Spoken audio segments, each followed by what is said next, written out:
Sheikh. Alaikum salam wa rahmatullah.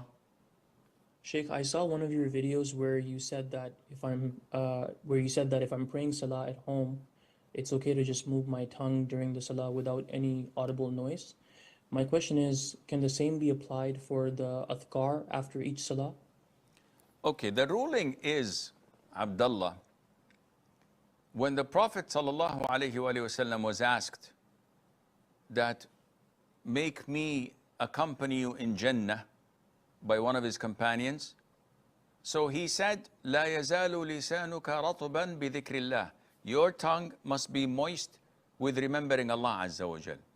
From this hadith and others, scholars concluded that in order for our recitation, for our dhikr, for our whatever we're worshipping Allah by, we have to move our lips and tongue, articulating whatever we want to say silently as if we're saying it loudly.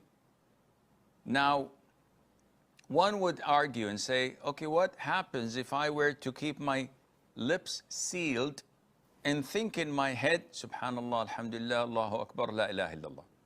So my lips are sealed and I'm thinking of it. Wouldn't I be rewarded for that? If I'm praying and I recite the Fatiha in Dhuhr prayer, for example, and I keep my lips sealed, wouldn't my prayer be valid? The vast majority of scholars say that your prayer is invalid. Whoa, why? I recited the Fatiha in my head.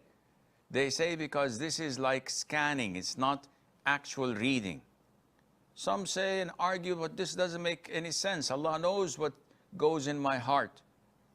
We say this is true, but don't try to come up with excuses, lame excuses, without any proof or justification from the Quran or from the Sunnah.